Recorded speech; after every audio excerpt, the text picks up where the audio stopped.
여러분 안녕하세요. 더운 날씨 가운데 평안하셨는지요? 네, 교회 본당이 정말 제일 시원한 것 같습니다. 정말 이 에어컨이 있다는 것이 정말 좋은 것 같고, 이걸 통해서 우리가 조금 더 휴식을 얻고 또 하나님께 집중하는, 하나님께 나아가는 우리 모두가 되기를 간절히 기원합니다. 오늘은 고린도로 향한 바울이라는 제목으로 함께 은혜 나누기를 원합니다. 하나님의 말씀 고린도전서 3장 10절부터 17절에 있는 말씀을 본문으로 함께 은혜 나누도록 하겠습니다. 고린도전서 3장 10절부터 17절까지 있는 말씀입니다. 제가 봉독해 올릴 때에 눈으로 함께 따라 읽어주시기 바랍니다. 고린도전서 3장 10절부터 있는 말씀입니다. 내게 주신 하나님의 은혜를 따라 내가 지혜로운 건축자와 같이 터를 닦아두매 다른 이가 그 위에 세우나 그러나 각각 어떻게 그 위에 세울까를 조심할지니라. 이 닦아둔 것 외에 능히 다른 터를 닦아둘 자가 없으니 이 터는 곧 예수 그리스도라. 만일 누구든지 금이나 은이나 보석이나 나무나 풀이나 지프로 이 터 위에 세우면 각 사람의 공적이 나타날 터인데 그 날이 공적을 밝히리니 이는 불로 나타내고 그 불이 각 사람의 공적이 어떠할 것을 시험할 것임이라. 만일 누구든지 그 위에 세운 공적이 그대로 있으면 상을 받고 누구든지 그 공적이 불타면 해를 받으리니 그러나 자신은 구원을 받되 불 가운데서 받은 것 같으리라. 너희는 너희가 하나님의 성전인 것과 하나님의 성령이 너희 안에 계시는 것을 알지 못하느냐. 누구든지 하나님의 성전을 더럽히면 하나님이 그 사람을 멸하시리라. 하나님의 성전은 거룩하니 너희도 그러하니라. 아멘. 사람에게 있어서 이 건축이라는 것은 정말 중요합니다. 이 건축이란 무엇일까요? 이 건축이란 말을 간단하게 이야기하면 건물을 짓는 것 혹은 건물을 짓는 일을 이야기합니다. 이러한 정의는 단순히 이 짓는 것에 국한되게 보여지는데 우리가 학생 때 기술과정 시간에서는 이 건축에 대해 인간이 편안하고 쾌적하며 안전한 생활을 할 수 있어야 진정한 의미를 갖는다라고 가르칩니다. 이 건축은 공학과 사회학과 인문학이 모두 접목된 종합기술로 이야기할 수 있는 것이죠. 그렇게 인간에게 최적화된 생활 환경을 창조하는 것이 이 건축이라는 것입니다. 근데 이 건축이라는 단어는 우리와 같은 이제 한자 문화권에서는 없던 단어였습니다. 이전에 사용하던 단어는 조가, 조형, 영조 등의 단어로 표현하였었죠. 그런데 이제 일본의 제국대학이 생기면서 이를 이제 학문적으로 연구하게 됩니다. 그러면서 이제 서양의 아키텍처와 같은 단어와 어떻게 보면 그 좀 멋있는 단어를 찾아서 차별화하려고 만들어낸 단어가 이 건축이라고 합니다. 우리나라에서는 일본이 만든 단어인 건축이라는 단어를 원래 사용하던 영조로 대체해야 한다고 주장하는 사람들이 있기도 했습니다. 그런데 이 전에 사용하던 영조라는 단어는 이제 우리가 사용하는 이 건축과는 조금 다른 개념의 단어라서 대체의 단어를 만들 수가 없다고 이야기되고 있죠. 이 건축이라 함은 사람에게 있어서 매우 중요한 기술입니다. 사람이 유목 생활을 하다가 어느 한 군데에 정착하게 된 시점부터 이 건축이 매우 중요해졌죠. 우리가 잘 아는 동화 아기돼지 삼형제를 보면 집을 잘 짓는 게 얼마나 중요한지 잘 알려주죠. 볏집으로 집을 지은 첫째 돼지는 이리가 입으로 분 바람에 집이 날아가 버립니다. 또 두 번째 나무로 대충 집을 지은 둘째 돼지는 이리가 몸을 부딪히자 집이 부서져 버립니다. 셋째 돼지는 벽돌로 아주 꼼꼼하고 단단하게 지었을 때 이리가 들어올 수 없었던 것이죠. 벽돌집이 좋고 나무집은 좋지 않다가 아니라 얼마나 잘 성실히 쌓아 올렸나가 중요한 것입니다. 사람이 집에 살 때 얼마나 편안하고 안전해야 하는가가 건축에 있어서 아주 중요한 요소입니다. 그래서 최근에 짓고 있는 아파트들이 혹은 건축물들이 문제가 생겼을 때 사람들은 이 안전에 대해 더 깊게 생각할 수밖에 없는 것이죠. 어떤 아파트는 짓다가 무너져 버리질 않나, 어떤 집은 철근을 빼놓고 지어 순살 아파트라는 오명을 쓰기도 했습니다. 그런데 이제는 단순히 사람이 안전하게 사는 것에서 끝이 아니라 보기에도 좋아야 한다라고 이야기를 합니다. 그런 의미에서 건축학을 예술로도 보고 있죠. 프랑스의 예술학계에서는 건축을 제1의 예술로 분류합니다. 그리고 우리나라의 도서관들의 분류법에서는 이 건축 서적을 예술 서적으로 분류하기도 했었습니다. 현재는 아니긴 하지만 말입니다. 그리고 건축계의 노벨상이라고 불리는 프리커츠 수상자 선정 기준도 건축 예술을 통한 재능과 비전, 그리고 책임의 뛰어난 결합이 주요 선정 기준이라고 명시하고 있습니다. 이 건축 설계를 위해서는 이 건축물이 지어질 땅에 대한 지역성, 역사성도 고려합니다. 그렇게 사회학적, 인문학적 관점에서 문제를 인식하고 분석한 다음 예술과 디자인의 영역으로 넘어와 이 문제를 풀어내는 것이죠. 그리고 공학과 기술의 영역으로 넘어와 실제 건축물로 구현해낼 방법을 모색하는 과정을 거치게 됩니다. 이렇게 건축 설계에서는 인간이 사용하기 위한 공간을 심미적으로 또 실용적으로 설계하고 공학적인 지식과 기술 바탕으로 실제 사용할 수 있게 현실화하는 과정이 포함된다는 것이죠. 그래서 우리가 이야기하는 이 건축이란 예술이며 디자인이며 공학이며 과학이며 기술이고 인문이고 사회와 역사와 철학, 심리, 경영 등의 배경 지식을 전부 기초로 한다라고 이야기합니다. 오늘 본문의 말씀은 우리에게 건축에 관한 이야기를 하고 있습니다. 이런 이야기를 한 이유는 무엇이었을까요? 바울은 고린도 교회를 향해 편지를 쓰죠. 그 첫 번째 편지가 고린도 전서입니다. 바울은 고린도에 있는 신자들에게 깊은 관심과 끈기 있는 노력을 기울였기 때문에 그가 이렇게 편지를 쓰고 있었던 것이죠. 그가 뿌린 좋은 씨앗은 풍성한 수확을 약속했었습니다. 그런데 원수가 밀과 함께 가라지를 뿌려서 가라지들은 가라지들대로 악한 열매를 맺고 있었던 것이죠. 바울이 고린도에 없던 동안 이 고린도 교회에는 아주 가혹한 시련이 찾아오게 됩니다. 세상 어느 곳보다 음란하고 유혹적인 도시, 우상숭배와 관능주의에 둘러싸여 있는 도시가 고린도였습니다. 바울이 있었을 때는 바울이 그들을 꽉 붙잡아 주었기 때문에 그들에게는 큰 영향이 없었죠. 바울의 굳건한 믿음, 그리고 언제나 하는 그 열렬한 기도, 그리고 그들을 향한 권면의 교훈의 말씀, 그리고 그의 모범적인 감동과 모범적인 행동이 많은 사람들에게 감동이 되었고 격려가 되었었습니다.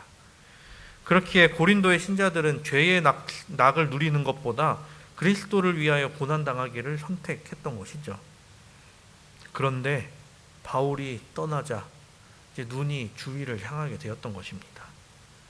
생활의 습관을 극복하는 것은 이제 하루아침에 교육으로 이루어지지 않는다는 것이죠. 그렇게 한 사람 한 사람 더 많은 사람이 믿음에서 떠나가게 되었습니다. 이제 바울이 고린도를 떠나 있던 시간이 3년이 훌쩍 지나가 버리게 되죠. 그렇게 하늘을 향하자고 외치던 소리가 그들을 떠나며 그들 귀에 들리지 않게 되었습니다. 마치 모세가 시내산에 올라가 보이지 않았을 때의 이스라엘 백성들처럼 그 고린도의 교인들도 서로 방탕해져 버렸던 것이죠. 마치 하늘의 기별을 한 번도 들어보지 못한 것처럼 여러 사람이 타락해지고 이교로 돌아버리게 됩니다. 어떤 사람은 은밀하게, 또 어떤 사람은 공개적으로 이 악을 행하기에 이르렀던 것이죠. 그리고 사람 앞에서 허세를 부리고 성경을 곡해하며 자기의 입장을 그저 변명하기에 이르릅니다. 이들을 위하여 아볼로를 파송하였으나 우리가 잘 알듯 분파가 생겨버려서 문제가 더 커져버렸습니다. 그래서 바울은 그들을 위하여 편지하죠. 이 바울이 한 편지들 중에 이렇게 긴 편지를 받은 교회는 로마 말고는 없습니다. 그런데 이 고린도 후서까지 포함한다면 이 고린도 교회 말고는 이렇게 많은 관심과 많은 권면을 받은 교회는 없었습니다. 이들을 위해 가장 교훈적이며 가장 힘 있는 편지를 바울은 그의 충실한 제자 소스테네를 통해 받아 쓰게 하죠. 바울이 쓴 첫 번째 편지는 우리가 고린도전서를 그냥 한글로 읽어서 잘 모르겠지만 원어로 읽게 되면 오래 연구해서 쓴 편지는 아니었습니다. 왜 그랬는가 하면 이 상황이 매우 시급했기 때문이었던 것으로 보고 있습니다. 그리고 매끈한 말로 고린도 교인들의 귀에 즐거운 편지를 쓰지도 않았습니다. 아주 충실하게 그들의 위험에 대해 경고하고 그들이 행하고 있던 죄악에 대해 책망하는 편지를 쓰죠. 그렇게 그들을 다시 한번 그리스도로 돌이키게 하도록 그리스도를 향한 열정을 새롭게 불붙이기 위해 그는 노력하였습니다. 이러한 상황 속에서도 바울은 자기의 수고와 결실을 없애려고 노력하는 그 거짓 교사들에 대한 언급을 하지 않았던 것이 아주 독특한 편지죠. 왜 그랬는가에 대해서 추측을 해보자면 이 교회 안에 있는 무지와 분쟁 때문이라고 생각을 합니다. 어떤 이들이 진리에서 완전히 떠날까 염려하여 그들을 자극하려는 일을 삼갔던 것이죠. 그러한 상황 가운데서 바울이 전한 메시지가 오늘의 본문입니다. 오늘 본문 고린도전서 3장 10절과 11절을 보겠습니다. 내게 주신 하나님의 은혜를 따라 내가 지혜로운 건축자와 같이 터를 닦아둠에 다른 이가 그 위에 세우나 그러나 각각 어떻게 그 위에 세울까를 조심할지니라. 이 닦아둔 것 외에 능히 다른 터를 닦아줄 자가 없으니 이 터는 곧 예수 그리스도라. 바울은 자기 사업의 성격을 설명하는 데 있어서 사용한 단어가 이 건축자라는 단어였습니다. 그는 자신이 터를 닦아두고 다른 사람이 그 위에 설 수 있게 하는 지혜로운 건축자라고 주장을 하죠. 이 일을 가지고 본인을 높이려고 하지 않았습니다. 그리고 바울은 성도들을 향하여 우리는 하나님의 동력자들이라고 선언하였습니다. 자기의 지혜를 주장하지 않고 하나님의 능력만이 하나님을 기쁘시게 하는 방법대로 진리를 전할 수 있다라는 것이었죠. 그렇게 바울은 그리스도의 동력자로 살아왔습니다. 항상 그리스도를 통하여 영적 진리를 부지런히 가져오는 일꾼이었습니다. 그는 항상 그리스도와 합한 삶을 사려고 노력했고 실제로도 그렇게 살아갔었습니다. 그렇게 했던 이유는 당연하게도 이 세상의 어떤 교사들보다 가장 위대한 교사이신 그리스도와 함께이기 때문에 모든 것이 가능했던 것이죠. 그리스도를 통하여 합한 삶을 사는 바울은 언제나 그 하나님의 지혜로운 교훈을 전할 수 있었습니다. 이렇게 하면서 그는 어떤 영광도 자신에게 돌리지 않고 하나님께 돌린 겸손한 일꾼이 되었습니다.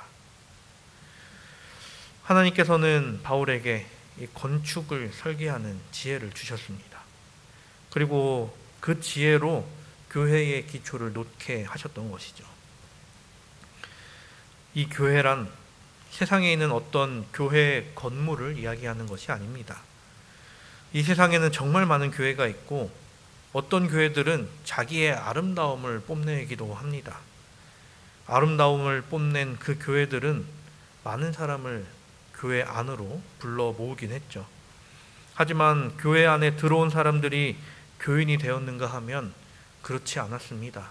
그저 관광객으로 머물다 갈 뿐이었죠. 그들은 교회의 본질에는 관심도 없고 그저 외적인 그냥 눈에 들어오는 아름다움만 보았던 것이죠. 하지만 하나님께서 세우신 그리고 바울을 통하여 건축하신 교회는 이 건물이라는 교회가 아니었습니다. 말 그대로 하나님께서 계시는 성도들 그리고 그들로 이루어진 모임 그것이 성전이었습니다. 이렇게 성전을 세우는 일은 참된 그리스도의 교회를 세우는 강력한 예로서 성경에 자주 언급되기도 하죠. 스가랴는 그리스도를 여호와의 성전을 지을 가지라고 언급했습니다. 이어서 이방인들이 사업을 도울 것이라고도 이야기를 했죠. 스가랴 6장 12절과 15절에 있는 말씀입니다. 말하여 이르기를 만군의 여호와께서 이같이 말씀하시되 보라 싹이라 이름하는 사람이 자기 곳에서 돋아나서 여호와의 전을 건축하리라. 15절 먼 데 사람들이 와서 여호와의 전을 건축하리니 만군의 여호와께서 나를 너희에게 보내신 줄을 너희가 알리라. 너희가 만일 너희의 하나님 여호와의 말씀을 들을진대 이같이 되리라.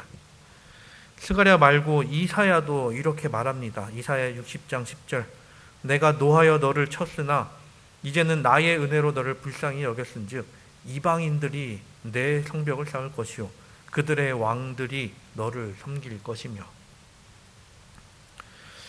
우리는 앞서 이 건축의 의미를 알아봤었습니다. 건축에 있어서 아주 중요한 것들이 몇 가지가 있죠. 사람이 그 안에서 안락함을 얻어야 한다는 것, 그리고 가능하다면 외적으로도 아름다워야 하며 인테리어도 좋아야 한다.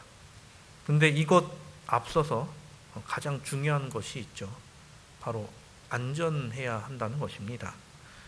내가 건물 안에 있음으로 인해서 나의 생명이 유지될 수 있어야 한다는 것입니다. 근데 만약 이 건물이 무너지려 한다면 건물이 조금씩 주저앉는다고 한다면 나는 그곳에서 과연 평안함을 얻을 수 있는가 하는 것이죠. 아마 누구도 그렇지 못할 것입니다. 그렇다면 건물을 무너지지 않게 하려면 가장 중요한 것이 무엇일까요? 기초도 중요하고 세우면서 단단하게 세우는 것도 중요하지만 가장 중요한 것은 어디에 세우느냐 하는 것입니다. 예수님께서는 공생애 전에 가지셨던 직업은 목수셨습니다. 예수님도 건축자셨죠. 그런 관계인지 모르겠지만 예수님은 집에 관한 말씀을 하신 적이 있습니다. 모래 위에 지은 집과 반석 위에 지은 집을 이야기하셨습니다. 그렇다면 우리는 어떤 집 안에 살아가고 있습니까? 우리는 어디 위에 집을 짓고 살아가고 있습니까? 우리는 지난주 에베소에서 사람들이 폭동을 일으킨 사건을 함께 나눴었습니다. 그때 사람들이 외쳤던 구호가 있었죠. 크도다 에베소의 아데미여. 당시 에베소에 있던 이 아데미 신전의 크기는 아주 웅장했을 것입니다. 누구도 범접할 수 없을 만큼 크고 아름다웠던 신전이었을 것입니다. 근데 그 모습이 지금은 어떠합니까? 지금 이 사진에 보이는 이 신전은 웅장해 보입니까? 그리고 그 안에 봉안되어 있던 여신은 어디로 가버렸습니까? 그렇게 그들의 종교는 잊혀졌고 이제는 그저 헛된 이야기로 남아있을 뿐입니다. 이 에베소의 아데미 신전은 거짓 기초 위에 세워졌던 것이고 그들에게 시험이 왔을 때 무가치한 것으로 밝혀져 버렸습니다. 하지만 하나님께서 바울을 통해 세우신 교회는 어떻게 되었습니까? 재료의 원산지는 같았죠. 에베소에서 생겨난 돌과 같은 성도들은 고귀하고 오래 견디는 것이었습니다. 바울은 참된 기초 위에 건축했고 가져온 모든 돌은 크던 작던 연마되었던 떼어낸 그대로이건 평범하건 특별하건 간에 모두 산 기초석인 예수 그리스도와 연결해 놓았습니다. 그것이 점점 하나님의 성전으로 쌓아 올라가게 된 것이죠. 그러면서 사도는 이렇게 이야기했습니다. 오늘 본문 16절과 17절 너희가 하나님의 성전인 것과 하나님의 성령이 너희 안에 계시는 것을 알지 못하느냐. 누구든지 하나님의 성전을 더럽히면 하나님이 그 사람을 멸하시리라. 하나님의 성전은 거룩하니 너희도 그러하니라. 아멘. 하늘 성전을 본 요한이 있었죠. 아마 바울도 계시 가운데서 하나님의 도성과 그 기초를 보았을 것입니다. 그래서 참된 그리스도인을 금으로 비유하기도 하며 은으로 비유하기도 하며 또 귀한 보석으로 표현하기도 하였습니다.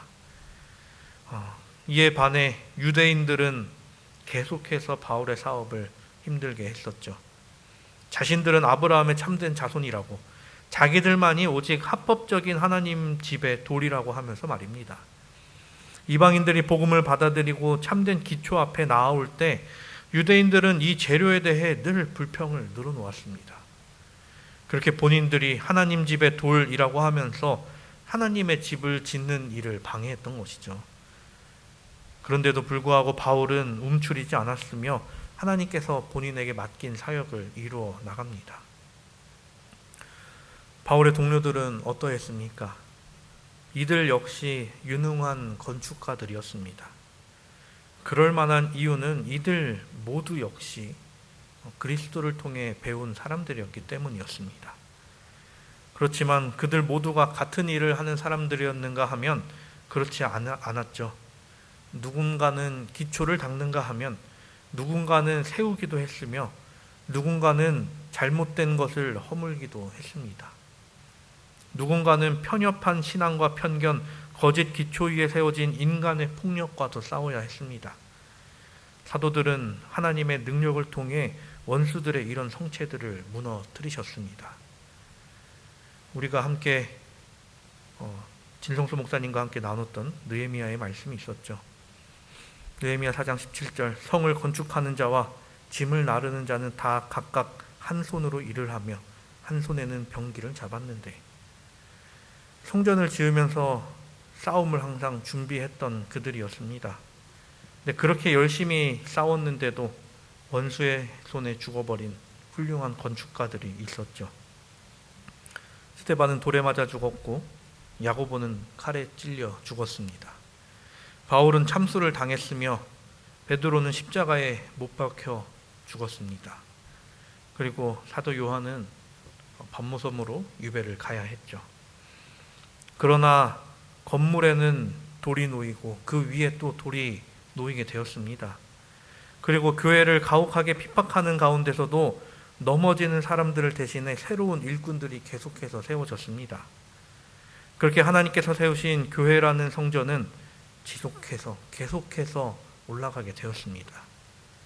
죽을지는 몰라도 패배하지 않는 것이 하나님의 종들이었으며 하나님의 교회였습니다. 그렇다면 우리는 어떤 재료입니까? 그리고 우리는 어떤 건축가입니까? 믿음의 조상이라고 불리는 선조들, 그리고 그리스도를 위하여 죽는 것을 조금도 두려워하지 않았던 사도들, 그들이 세운 곳에 서 있는 우리입니다. 그들은 부지런히 재료를 살아있는 기초 위로 가져왔죠. 그뿐 아니라 그들은 그리고 자신을 통해 나온 모든 사람을 하나님의 기초 위에, 그리스도 기초 위에 하나하나 연결하려고 노력했습니다. 바울은 그의 제자 디모데에게 이렇게 편지했었습니다. 디모데전서 4장 16절에 내가 내 자신과 가르침을 살펴 이 일을 계속하라. 이것을 행함으로 내 자신과 내게 듣는 자를 구원하리라. 이것이 성경을 가르치는 교사의 의무, 즉 우리의 의무입니다.